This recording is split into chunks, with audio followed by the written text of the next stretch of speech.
Lisa Becerra, and you know, she recently traveled to Singapore to see how vet medicine is practiced there and how the animals are treated, and she's here to share some of that info. Hello, ladies. Hello. Well, you're looking at some pretty exotic pictures here.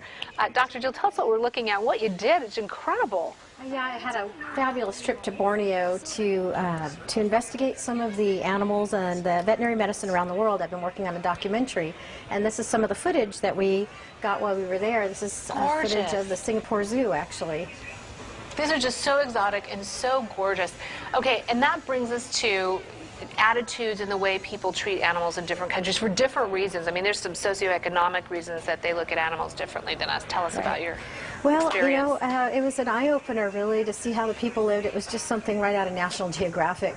The foods that they eat and the way that they handle the animals are entirely different than the United States. Okay, you obviously have an animal in your hand. Tell us what we're dealing with here. Well, he's not an Asian pond turtle, but when I was there at the Singapore Zoo, they have a huge exhibit on the Asian pond turtle, and they are using them for their shells. They're actually making jelly so that they boil the shell down and eat that as a delicacy, and they also use a lot for Chinese medicine, and they're now protected in that country as a result of that.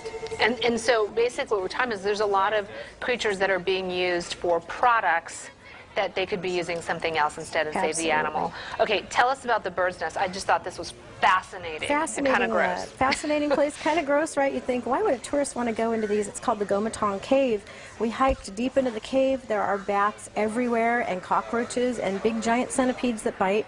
But way up on the ceiling there, they actually have people that live in the cave, and they take these nests and they actually make them into bird's nest soup. It's a delicacy. One nest can cost several $1,000s. There's black and white nests. The white ones cost more. And they have the bird's saliva around it, which is holding it together, right, which makes it part of a delicacy. A delicacy. It's right. The birds aren't killed. There's actually a protective act that they passed that has to be 90% of the birds have to fly away before they can actually harvest the nest. Okay, let's go to this because these are common products: Milk Duds, Skittles, some natural Jergens, Glow. What's up with the rainforest? I can't say enough about the rainforest. We were in the rainforest for 3 days, deep into the jungle. Palm oil. If you start looking at your products, and palm oil can be listed under many different things. If you look back here, it's palmitate, or we saw all sorts of palm milk, and those things are destroying the rainforest. And if you see some of the footage with the elephants, I saw over 50 elephants one day, just an amazing experience. They're destroying the wetlands where the elephants live because of these palm plantations, and so we're asking people to be aware of things that have palm oil in it. We're trying to boycott some of that so that our rainforest can stay alive and our elephants can stay alive. However, the government is trying to protect them, and they're planting new grasslands for the elephants. Because this is their food source, the palm oil, the palms. Right. Okay, now we're looking at these beautiful creatures from Singapore. What's up with the shells? These are gorgeous. Amazing. Those are nautilus shells, and bomb blast fishing is a real problem coming over from the Philippines. They actually are throwing these big dynamite bombs into beautiful reefs and destroying them so that when the bomb hits, the fish float up to the top of the surface, and they take nets, and they're actually selling the fish in the villages and to other people. But they're destroying our reefs there. Yeah, the coral reefs. It's unbelievable. I scuba dove on some protected reefs, and the fish are absolutely magnificent there.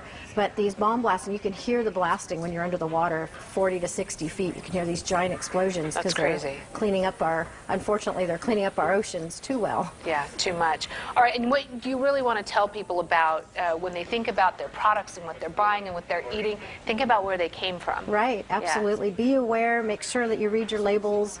Organic doesn't necessarily mean organic, so check into that. Make sure your sources are just right.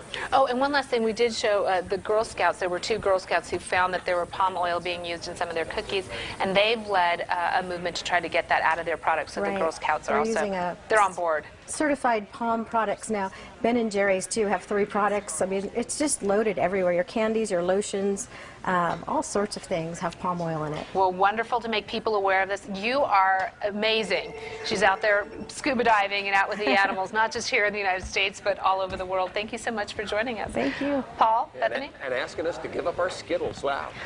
Need some pet advice? Dr. Jill's just wonderful. We love having her on the show. You can check out her website at www.drjill.com, or you can call her up and have a mobile vet clinic maybe come to you. It's 916-989-0738. And it's time to check in with Darren Peck for